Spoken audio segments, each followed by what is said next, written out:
Let me tell you about a man named Greg. Greg was a good man. He worked hard every day. He loved his daughter very much. But there was one thing Greg could not do. He could not cook, not even a little bit. One time he tried to make toast. He burned it. One time he tried to make eggs. He burned those too.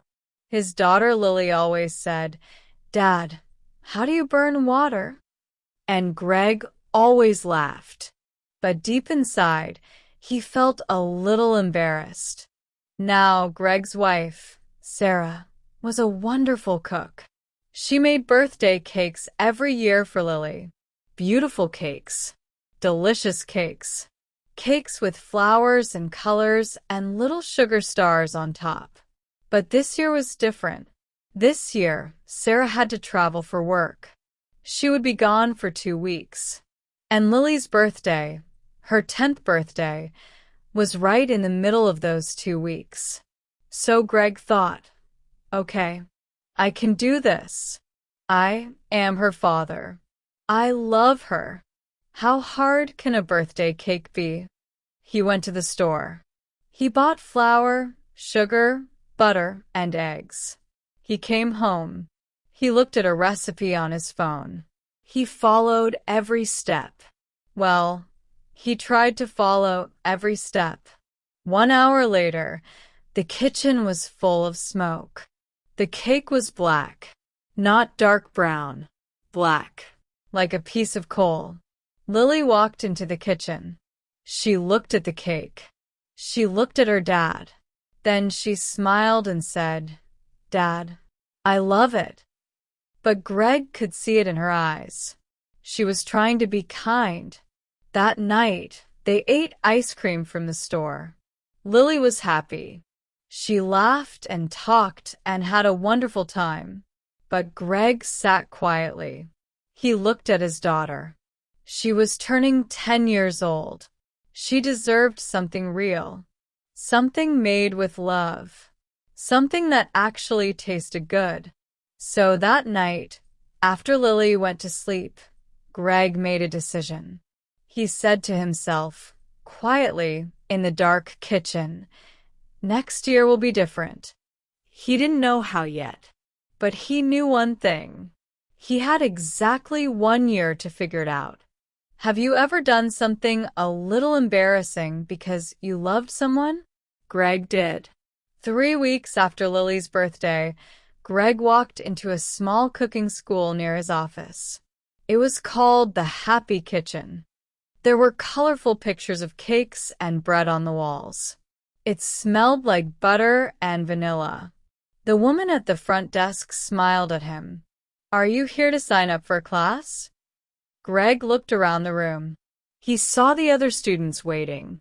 They were all young women in their 20s. All of them were looking at him. Greg smiled back at the woman at the desk. "Yes," he said. "One adult, please." The teacher's name was Ms. Eleanor. She was 60 years old, with white hair and kind eyes. On the first day, she asked everyone, "Why are you here? What do you want to learn?" The young women said things like, "I want to open a bakery," or "I love watching cooking shows." Then it was Greg's turn. He was quiet for a moment. Then he said, "My daughter is turning 11 next year. I want to make her a birthday cake. A real one. One she will actually want to eat." The room was quiet. Then Ms. Eleanor smiled. A big, warm smile. She said, "Well then, we have a very important job to do." That first class was not easy. Ms. Eleanor asked everyone to crack 2 eggs into a bowl. Simple, right? Greg cracked his egg. Too hard. Shell went everywhere. Into the bowl, onto the table, onto his shirt. He tried again. Too soft. Nothing came out. On the 3rd try he got it. Mostly. Ms. Eleanor walked over and looked at his bowl.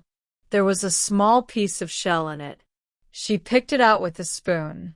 Then she looked at Greg and said, "Better, much better." Greg drove home that night with flour on his jacket and a big smile on his face. Lily was watching TV when he walked in. "Dad, where were you?" "Work," Greg said quickly. "Just extra work stuff." Lily looked at the flour on his jacket. Greg looked down. There was a vending machine problem. Lily raised one eyebrow. Greg walked quickly to his bedroom. Every Tuesday after that, Greg told Lily he had a work meeting. Every Tuesday, he went to the happy kitchen instead. And every Tuesday, he came home smelling like butter and sugar and feeling just a little bit like he could do this. Learning something new is not easy, but doing it for someone you love, that makes you keep going. Greg kept going. Every Tuesday at class. Every weekend at home, practicing quietly in the kitchen after Lily went to sleep. There were many, many mistakes. One Saturday night, Greg was practicing his cream. He was mixing it in a bowl. He turned the mixer up too fast. The cream flew out of the bowl, all over his face, all over the ceiling, all over the kitchen window. He stood there, covered in white cream, looking at the ceiling. He started to laugh. Another time, he forgot to put sugar in the cake batter. He baked it, cut a small piece, tasted it, and made a very sad face. It tasted like salty cardboard. He threw it away and started again. Lily almost found out 2 times. The first time, she came into the kitchen and found a cooking book open on the table. Greg grabbed it fast and hid it behind his back. "What's that?" Lily asked. "Nothing," Greg said. "Just a book about cars." Lily looked at him. "Dad, that says chocolate cake on the front." Greg looked at the cover. She was right. "I like chocolate cars," he said. And he walked away. The second time, Lily found a bag of special cake flour in the cupboard. "Dad, what is this?" Greg said, without thinking, "It's for the dog." Lily looked at him. "We don't have a dog." Greg nodded slowly. "I know. I'm thinking about it." Back at the happy kitchen, Miss Eleanor was teaching Greg something important. She said, "Greg, a cake is not just sugar and flour. When you make something for someone you love, you put a little bit of your heart into it. And people can taste that. They really can." Greg thought about that for a long time. He started to care more, not just about getting the steps right, but about the feeling behind it. He thought about Lily while he mixed. He thought about her smile while he decorated. He thought about the look on her face when she said, "Dad, I love it." Even when the cake was terrible. Slowly, week by week, something changed. The cakes started to look better. They started to smell better.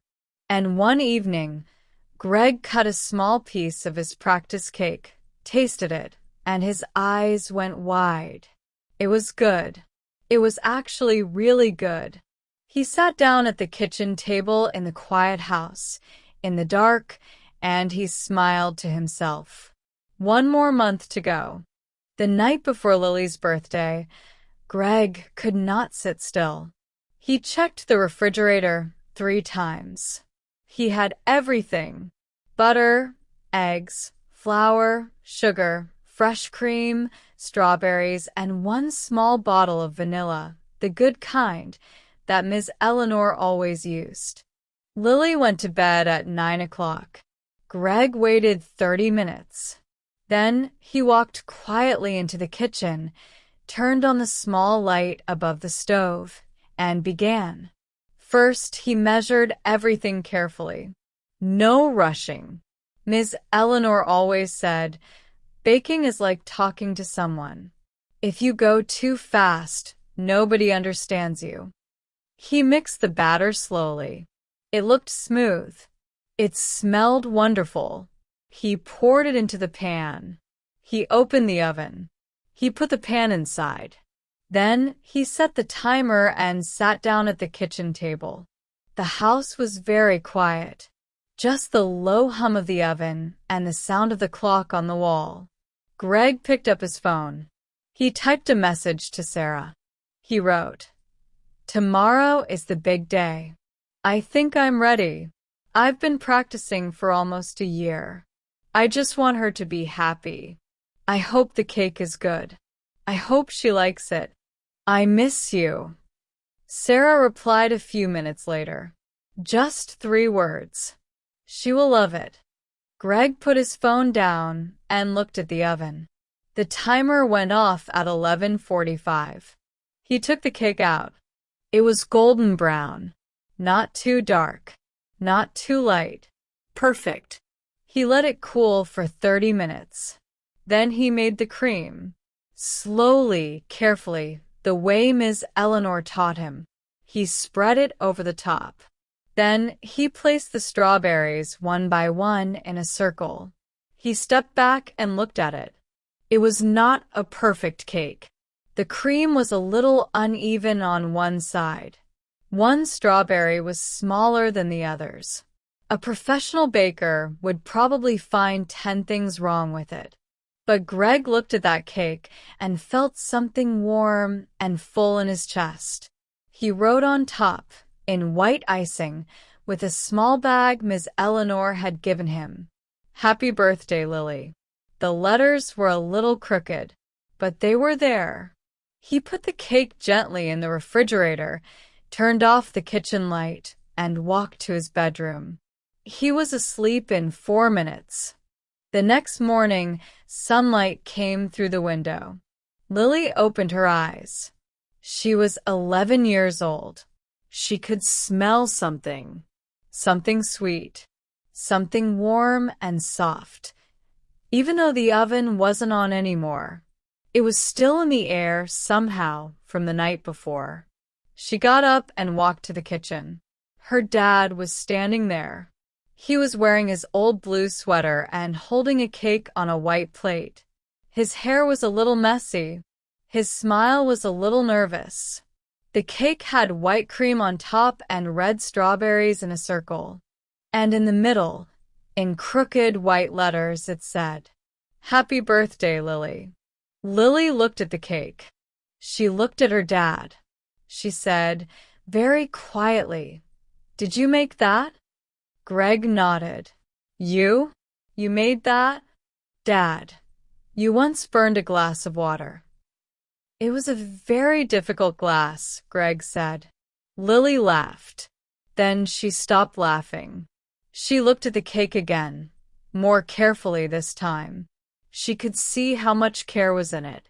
The strawberries placed one by one. The letters, written slowly and seriously. The cream spread by someone who tried very hard. She said, "Can I try it?" Greg put the plate on the table and cut her a slice. Lily picked up her fork. She took a small bite. She was quiet for a moment. Then she looked up. Her eyes were shining. "Dad," she said, "this is really, really good." Greg let out a long breath, like he had been holding it for 11 months. He sat down next to Lily and told her everything. The cooking school, Ms. Eleanor, the cream on the ceiling, the flower on his jacket, the book about chocolate cars, the dog he didn't have. Lily listened to all of it, and the more she heard, the more she understood. This cake was not just sugar and flour and strawberries. This cake was a whole year of Tuesday evenings. A whole year of practicing in a quiet kitchen at midnight. A whole year of loving her, in secret, one small step at a time. When Greg finished the story, Lily put down her fork and hugged him. She didn't say anything for a moment. Then she said, into his shoulder, "Dad, next year, Can we make it together? Greg smiled. Yes, he said. But this time, try not to get flour on the ceiling. Lily laughed. That was you, Dad. I know, Greg said. I know. 1 year later, there were 2 pairs of hands in that kitchen, one big, one small, covered in flour, laughing too loudly for a Saturday morning, making something that tasted, somehow, even better than before.